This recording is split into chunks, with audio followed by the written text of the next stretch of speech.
নমস্কাৰ।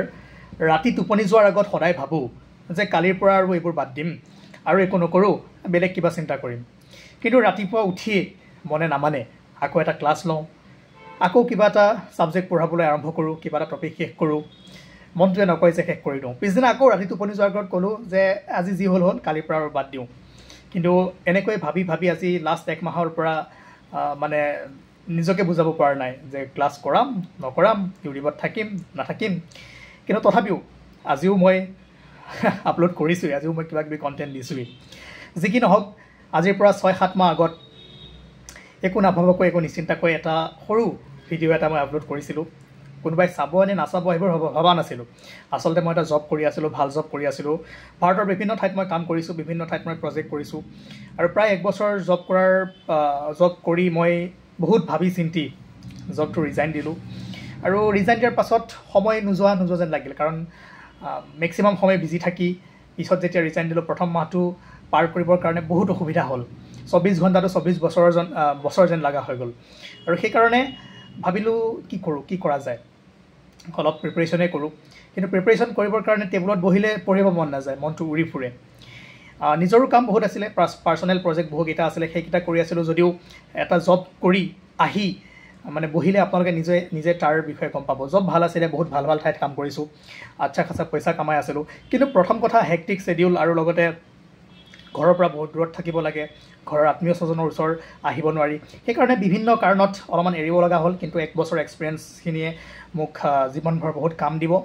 আৰু যেতিয়া জব এৰিলোঁ তেতিয়া সময় নোযোৱা যেন লাগিলে, আৰু সেইকাৰণেই ভাবিলোঁ যে ইউটিউবত কিবা পঢ়োৱা ষ্টাৰ্ট কৰোঁ। নিজৰ পঢ়িব মন নাযায়, উৰি ফুৰোঁ।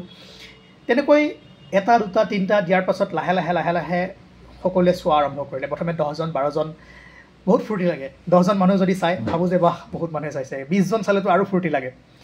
তেনেকৈ 1-2কৈ ভিডিঅ' দি গ'লোঁ, ক্লাছ দি গ'লোঁ। এডিআৰই আহিলে, এডিআৰইৰ আগত এটা ছিৰিজ বনালোঁ। প্ৰথমে কোনো চোৱা নাছিলে, বেয়া লাগিল মন চন যে ইমান কষ্ট কৰি বনালোঁ, চোৱা নাই। প্ৰথম কেইদিন ভাল লাগিছিল, প্ৰথম কেইদিন 10-20টা ভিউজ আহোঁতেও ভাল লাগে।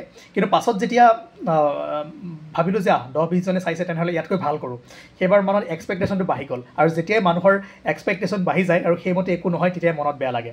প্ৰথম একো ভাবা নাছিলোঁ, তেতিয়া 10টা ভিউ আহিলেও মনটো ভাল লাগে। পিছত যেতিয়া ভাবিলোঁ যে নাই, এইখিনি চালে ভাল লাগিব, তেতিয়া 30টা 50টা আহিলেও বেয়া লাগে। কিন্তু সেইটোৱে ডাঙৰ কথা নহয়। লাহে লাহে কৰি গ'লোঁ, আৰু যিমান পাৰোঁ কণ্টেণ্টবোৰ দিবলৈ চেষ্টা কৰিলোঁ, যাতে অসমৰ প্ৰত্যেকজন ষ্টুডেণ্টে, এজন দুখীয়া ল'ৰা ছোৱালীও ভালদৰে পঢ়িব পাৰে। সেই ভাবিয়েই আজিও যদি মোৰ প্লেলিষ্টবোৰ চাই, তেনেহ'লে কণ্টেণ্টবোৰ আপোনালোকে ধুনীয়াকৈ দেখা পাব। আৰু বিশেষকৈ যদি চাই, বহুতেই কয় যে ছাৰ আপোনাৰ পৰা পঢ়ি আছোঁ, আপোনাৰনো কোৱালিফিকেশ্যন কি কৰে। চাওক, মোৰ কোৱালিফিকেশ্যনেই সকলোবোৰ নহয়। যদি আপোনালোকে ভালদৰে পঢ়িব পাৰিছে, শিকিব পাৰিছে, সেইবোৰেই ডাঙৰ কথা। কিন্তু হয়, সকলোৰে মনত এটা প্ৰশ্ন থাকে, যিজন ছাৰৰ পৰা পঢ়ি আছোঁ তেওঁ যদি একো নহয়, জিৰ' হয়, তেনেহ'লে কি পঢ়িম, কি হ'ব, ময়োতো জিৰ' হৈ যাব পাৰোঁ। তেনেকুৱা নহয়। চাওক, প্ৰথম কথা যে মই 2023 ইঞ্জিনিয়াৰিং কমপ্লিট কৰিছোঁ আছাম ইঞ্জিনিয়াৰিং কলেজৰ পৰা। আৰু তাৰপাছতেই মই কেম্পাছ প্লেচমেণ্টত মই ক'লোৱেই যে জব কৰি আছিলোঁ। আৰু আপোনালোকে জানে যে কেম্পাছ ৰিক্ৰুইটমেণ্ট এটা বহুত ডাঙৰ প্ৰচেছ হয়। তাত এটা জব পোৱাটো মানে বহুত ডাঙৰ কথা, কাৰণ তাত যিমানবোৰ ৰাউণ্ড হয়, যি মানে প্ৰচেছৰ মাজেৰে হয়, সেইবোৰ পাৰ কৰি যোৱাটো মানে এটা ডাঙৰ এখন পাহাৰ ভাঙাৰ নিচিনা। কাৰণ তাতে প্ৰথমে ৰিটেন টেষ্টটোতো একোৱেই নহয়, গ্ৰুপ ডিছকাশ্যন হ'ব, পাৰ্চনেল ইণ্টাৰভিউ হ'ব, টেকনিকেল ইণ্টাৰভিউ হ'ব, HR ৰাউণ্ড হ'ব। আৰু ইমানেই ধৰে, ওলাই আহি আপোনাৰ মনটো মানে এনেকুৱা কুৱেশ্যন হ'ব নিজকে যে সঁচাকৈ মই কিবা পঢ়ি আছোঁনে, সঁচাকৈ মোৰ এই পৃথিৱীত থকাৰ অকাদ আছেনে, তেনেকুৱা লাগি যায়। গতিকে তাৰ মাজতো 2টামান জব পাবলৈ সক্ষম হৈছিলোঁ। এটা বেংকিং ছেক্টৰত পাইছিলোঁ আৰু এটা কনষ্ট্ৰাকশ্যন কোম্পানীত পাইছিলোঁ। বেংকিং ছেক্টৰৰ কামটো মই নল'লোঁ, যিটো বৰ্তমান কৰি আছিলোঁ সেই কামটোৱে মই ল'বলৈ মানে মন প্ৰকাশ কৰিছিলোঁ। আৰু ভালো আছিলে, মই বহুত দিন কৰিছোঁ, মই কামটো বেয়া পোৱা নাই, ভাল কাম হয়। কিন্তু মই ক'লোৱেই যে মই হেক্টিক শ্বেডিউলত থাকিব নোৱাৰোঁ। মানে ইমানখিনি নিজৰ বেষ্ট মই বেলেগক দিয়াতকৈ মই নিজৰ কাৰণে যদি সেই বেষ্টখিনি লগাওঁ, তেনেহ'লে মোৰে কামত আহিব। আৰু তেনেকৈ আৰম্ভ কৰিছিলোঁ পঢ়োৱা, আৰু পঢ়াই এটা নিচাৰ নিচিনা হৈ গ'ল। মাজতে একদম পূৰা পিকত আছিলোঁ যে এটা ছাবজেক্ট লৈছোঁ, শেষ কৰিহে এৰিম। বিশেষকৈ এই ছাবজেক্টবোৰ বহুদিন পঢ়া নাছিলোঁ, কিন্তু ক্লাছ 8, 9, 10ত সকলোৱেতো এইখিনিয়ে পঢ়ে, ইয়াৰ বাহিৰেতো বেলেগ নপঢ়ে। সেইকাৰণে ইমান প্ৰব্লেম হোৱা নাছিলে জেনেৰেল ষ্টাডিজ এইবোৰ পঢ়াবৰ কাৰণে, জিকে পঢ়াবৰ কাৰণে। আপোনালোককো কওঁ যে এইবোৰ বহুত বিশেষ একো নহয়। আৰ্টছ, ছায়েন্স, কমাৰ্চ এনেকৈ ডিফাৰেঞ্চিয়েট কৰি থাকে বহুতে, কিন্তু ক্লাছ 8, 9, 10টো সকলোৱে একেই পঢ়ে, আৰু এইখিনি বস্তুৱেই। তেনেকৈ আৰম্ভ কৰি আজি যদি আপোনালোকে ভালদৰে প্লেলিষ্ট চাই তেনেহ'লে যিকোনো এক্সামৰ কাৰণে যদি আপোনালোকে প্ৰিপেৰেশ্যন কৰিব বিচাৰে তেনেহ'লে বহুখিনি বস্তু আপোনালোকে পাই যাব ইয়াতে ফ্ৰী অফ কষ্ট।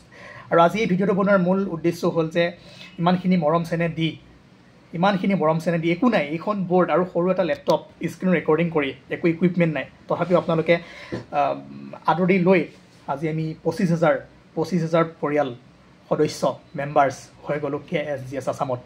আৰু এই মৰম চেনেহ কেতিয়াও পাহৰিব নোৱাৰোঁ আৰু আপোনালোকক ধন্যবাদ জনাব লাগিব। আপোনালোকৰ বাহিৰেতো মোৰ সময় নগ'ল হয়। ভাবক যেতিয়া এটা জব এৰি আহি এনেই বহা যায় অলপ সময় কেনেকুৱা লাগে। তো আপোনালোকে মোক আকৌ ৰিষ্টাৰ্ট কৰিবলৈ সক্ষম কৰি তুলিলে। লগতে বহুতে জানিব বিচাৰি আছে যে মই কি এক্সাম দিছোঁ, কি হৈছে। চাওক, মই 2023 পাছ আউট হৈছোঁ। তাৰ পাছত আমি যেতিয়া ওলাইছোঁ তাৰ পাছততো কোনো ধৰণৰ এনেকুৱা ভাল ইঞ্জিনিয়াৰিং ডিপাৰ্টমেণ্টৰ একো পষ্টেই অহা নাই। ঠিক আছে, এটা আহিছিলে পাব্লিক হেল্থ ইঞ্জিনিয়াৰিং ডিপাৰ্টমেণ্ট। সেই সময়ত মই চাকৰি কৰি আছিলোঁ, চাকৰিৰ মাজতে পৰীক্ষা দিছোঁ, তথাপিও ৰিটেন পাছ কৰিছোঁ আৰু ইণ্টাৰভিউটো বহুত মাৰ্কছ পাইছোঁ। যিটো হাইষ্ট মাৰ্ক দিয়ে সিমানখিনি মাৰ্কছ পাইছোঁ। 1-2 মাৰ্কছৰ কাৰণে ফাইনেল ছিলেকশ্যন নহ'ল, কিন্তু মই তেতিয়া ভাবিছিলোঁ যে মই অলপ চলপ পঢ়িলে চাগে পাৰিম, আৰু সেই ভাবি চিন্তিয়েই হেক্টিক শ্বেডিউলবোৰৰ কাৰণেও মানে জবটো বাদ দি আপোনালোকক পঢ়াবলৈ আৰম্ভ কৰিছিলোঁ। বাট এতিয়া যদি চাওঁ, ভাবোঁ কি কৰোঁ, নতুন কিছুমান কামো কৰি আছোঁ। লাহে লাহে আপোনালোকে গম পাব, মই উলিয়াই দিম আপোনালোকৰ আগতে। আৰু সেইবোৰ নিজা প্ৰচেষ্টাত কিছুমান কাম কৰিবলৈ চেষ্টা কৰিছোঁ। চাকৰি এটা সৰুৰে পৰা মোৰ মন নাছিল যে চাকৰি কৰিব লাগিব বুলি, কিন্তু 1 বছৰ এটা এক্সপিৰিয়েঞ্চ লাগে, সেই এক্সপিৰিয়েঞ্চৰ কাৰণে কাম কৰিলোঁ। বাকী আপোনালোকৰ কাৰণে যিমান পাৰোঁ সহায় কৰি আছোঁ। আৰু লগতে মই যিখিনি কাম কৰি আছোঁ এতিয়া নকওঁ, বাট এসপ্তাহমান পাছত আপোনালোকক নিশ্চয় মই জনাই দিম যে এনেকুৱা হ'ব, এনেকুৱা ছাৰ্ভিচ আপোনালোকে পাব। গতিকে প্ৰচেছত আছে, ঠিক আছে। বাকী আকৌ এবাৰ ধন্যবাদ জনালোঁ ইমান দিনে মোৰ লগত থকাৰ কাৰণে, ইমানখিনি বিশ্বাস জন্মৰ কাৰণে। আৰু মানে বিশ্বাসটো আপোনালোকে যে মোক কৰিছে সেইটো ডাঙৰ কথা। এণ্ড ঠিক আছে, ভালদৰে পঢ়ি যাওক। ব্ৰিলিয়েণ্ট ষ্টুডেণ্ট নহ'ব পাৰোঁ, বহুত আপোনালোকৰ দৰে বহুত নহ'ব পাৰোঁ, বাট এভাৰেজ ষ্টুডেণ্ট হয়।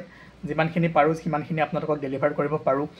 এণ্ড আগবাঢ়ি গৈ থাকিম এনেকৈ। মাজে মাজে কেতিয়াবা আমি আকৌ লগ পাম, আৰু আগৰ দৰে ধৰক কণ্টেণ্টবোৰ নিদিলেও উইকত এটা বা দুটা মই দিবলৈ চেষ্টা কৰিম। এণ্ড যেতিয়ালৈকে মন গৈ থাকে, যেতিয়ালৈকে শক্তি থাকে, তেতিয়ালৈকে আমি KSGS আছাম চলাই লৈ যাম।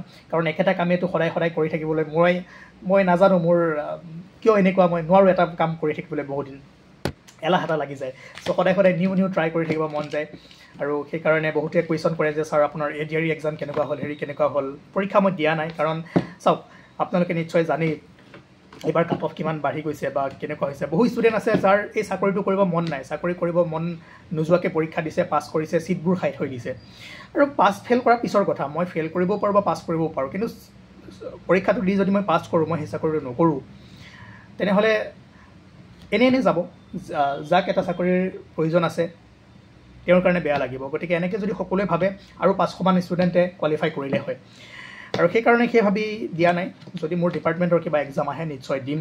আৰু বাকী ভাবি আছোঁ কিবাকিবি, আৰু টাৰ্গেট নহয়। মই সদায় আপোনালোকক কৈ থাকোঁ যে পৰীক্ষাই বা চাকৰিয়ে সকলোবোৰ নহয়, নিজাববীয়াকৈ নিজে চলিব পৰাকৈ কিছুমান কাম কৰিব লাগে। আৰু সেই ক্ষেত্ৰতে মই কৰি আছোঁ। মই নিশ্চয় জনাই দিম আপোনালোকক, আৰু আপোনালোকেই মোক সহায় কৰিব লাগিব, আৰু আপোনালোকে হয়তো মোক কাম দিব কেতিয়াবা।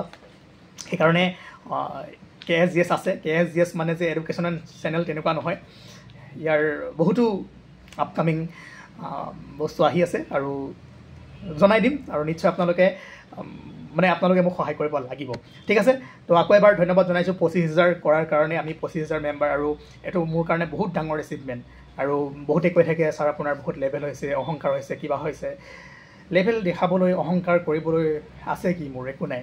তো যদি কেতিয়াবা অলপমান কাৰোবাক বেয়াকৈ কৈছোঁ মাফ কৰি দিব। একদম আপোনালোকৰ দৰে, একদম মানে কি ক'ম আৰু, যেনেকুৱা তেনেকুৱা, দাদা ভাইটি যি মাতে। বহুতৰে ভাইটিয়ে হ'ম, বাৰু বহুতৰে লগৰে হ'ম, বহুতৰে দাদা হ'ম, যিয়ে নহওঁ।